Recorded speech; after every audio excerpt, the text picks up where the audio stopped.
Hello friend, welcome to my YouTube channel. कैसे आप सभी? आई होप जाओगे, स्वस्थ होंगे और अच्छे होंगे। मैं अंकित मिश्रा अपने यूट्यूब चैनल में सभी का स्वागत करता हूं और एक नया नोटिफिकेशन के साथ अवेलेबल हूं यूट्यूब के माध्यम से अपने। और यह है इंडियन पोस्ट ऑफिस सैटरडे को हॉलीडे लेके, यानी सप्ताह में केवल 5 दिन काम करने के लिए, बाकी 6वें दिन छुट्टी के लिए नोटिफिकेशन आया है आपका। और यह the honourable secretary post office डाक संसद भवन ने एक लेटर लिखा है। ये लेटर लिखा गया है श्री नरेंद्र पाल जी को, जो जनरल सेक्रेटरी हैं, उनको यह पत्र लिखा गया है। पत्र में ये लिखा गया है कि जैसे आरबीआई एक्ट के तहत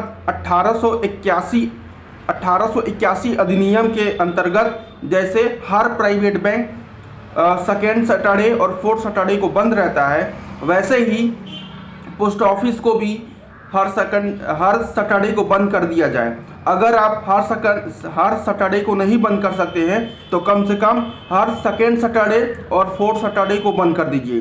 इसके ही ऊपर यह पत्र लिखा गया है, लेटर, और आप लोग को पता चल गया ही होगा। तो मैं सोचा कि मैं भी आपको इन्फॉर्मेशन कर दूं और साथ में ये बताऊंगा कि शायद आपको पता नहीं होगा कि हमारे पोस्ट ऑफिस में जो डीओ होता है, डिविजनल ऑफिस, वो हर शनिवार को बंद रहता है। डिविजनल ऑफिस वो होता है जहाँ केवल कह सकते हैं कि जहाँ आपका डीवी होता है, डॉक्यूमेंट वेरिफिकेशन, जहाँ आपका एम्प्लॉय आईडी बनता है, जहाँ आपको कोई कंप्लेन करना रहता है, तो वो डिविजनल ऑफिस होता है। तो वो जो है हर शनिवार को बंद रहता है। तो उसके मुताबिक भी पोस्ट ऑफिस भी आता है। तो पोस्ट ऑफिस में एक लेटर लिखा गया है, जी हाँ, कि हर शनिवार को हमें बीओ बंद कर देना चाहिए। बीओ बंद कर देना चाहिए हर शनिवार को। बीओ मतलब ब्रांच ऑफिस, जहां हम लोग बैठते हैं। ब्रांच ऑफिस में हर शनिवार को, प्रत्येक शनिवार को, सप्ताह में जो शनिवार आता है उसे एक दिन बंद कर देना चाहिए। अगर आप बंद नहीं कर सकते हैं हर शनिवार को, तो कम से कम as a RBI rule act 1881 अधिनियम के अनुसार आप हर सेकेंड सैटरडे या फोर्थ सेकेंड सैटरडे को आप पोस्ट ऑफिस में जो बीओ होते हैं, हमारे ब्रांच ऑफिस, आप उसको बंद कर सकते हैं। ये लिखा है the honourable secretary post office के मेंबर ने, और नरेंद्र पाल जी को लिखा है, जो हमारे पोस्ट ऑफिस के जनरल सेक्रेटरी हैं। तो 5 दिन काम के लिए अब इनको एप्लीकेशन दिया गया है। देखिए, मुझे नहीं लगता है कि ये मानेंगे, क्योंकि फिर बोल देंगे कि 5 शनिवार को तो डाक आती है, शनिवार को तो सारा काम होता है।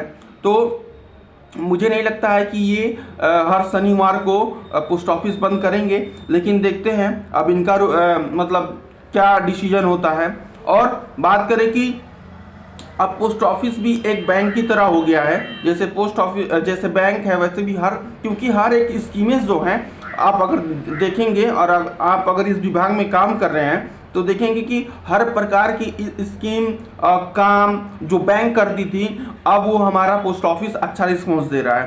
तो कहीं ना कहीं ये सब चीज़ें, छोटी छोटी चीज़ें जो हैं, अगर मिले तो काफ़ी राहत मिलेगी बच्चों को। और जितने हमारे ग्रामीण डाक सेवक हैं जो ब्रांच ऑफिस में बैठते हैं, शायद उनको एक बहुत बड़ा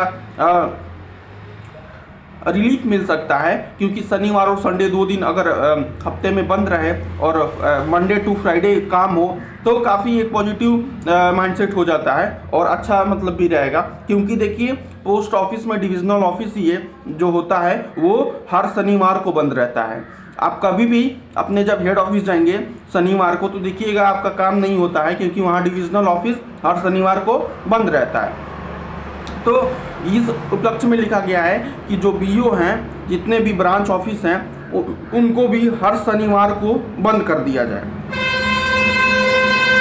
उसके बाद से ये भी लिखा गया है कि आप अगर हर शनिवार को नहीं बंद कर सकते हैं, तो कम से कम आप आरबीआई के जो रूल है 1881 अधिनियम के तहत आप हर सेकेंड सैटरडे या फोर्थ सैटरडे को आप पोस्ट ऑफिस रिलीज कर मतलब बंद कर सकते हैं। आपके पास दोनों ऑप्शन है।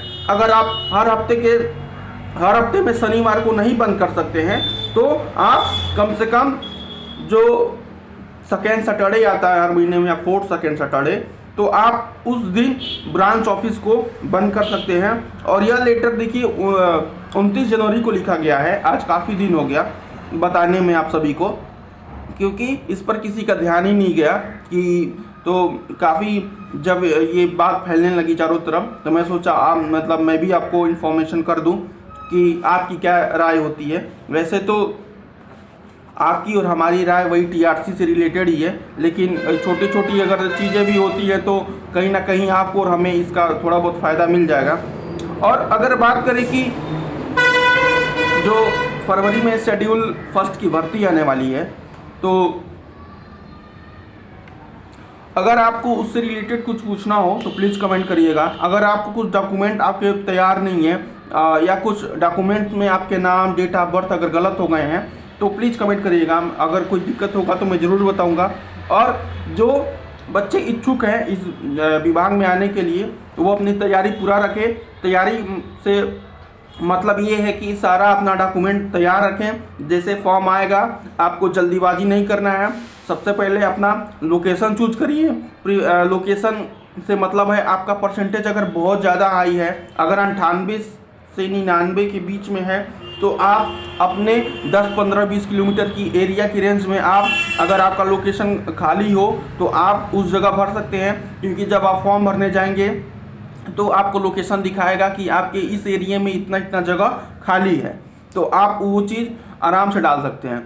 अगर आपका 90 से और 95 के बीच में है तो मैं ये कहूँगा कि किसी ऐसे स्टेट में डालिए जहाँ लोग कम फॉर्म डालते हैं दूर होने की वजह से।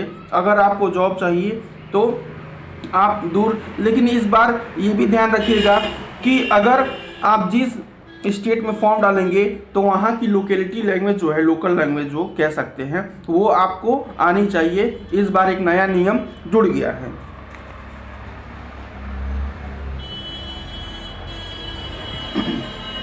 और अगर बात करें कि कौन कौन सा अगर डीवी लगेगा, आईडी कौन कौन सा लगेगा, तो नॉर्मल 3-4 चीज़ें लगेंगी। मैंने ऑलरेडी आपको बता दिया है, फिर भी मैं बता देता हूँ क्योंकि बताना मेरा फर्ज है। आप लोग क्लास हाई स्कूल का मार्कशीट आपके पास होगा ही, आधार कार्ड, पैन कार्ड, EWS, जो बच्चे जनरल कैटेगरी में EWS से आते हैं या जो बच्चे OBC और SC/ST वाले हैं वो अपना कास्ट सर्टिफिकेट बनवा लेंगे, निवास बनवा लेंगे। निवास देखिए, निवास और EWS और कास्ट सर्टिफिकेट बहुत कंपलसरी है। अगर इसमें थोड़ा भी गलत होता है या एक्सपायरी डेट से एक दिन आगे भी निकल जाएंगे तो आप रिजेक्ट हो जाएंगे। आप सिलेक्शन तो आपकी हो जाएगी, लेकिन आप जब फर्स्ट DV कराने जाएंगे और आपको पता है कि रिजल्ट आने के 15 दिन के पहले आपका फर्स्ट DV हो जाना चाहिए।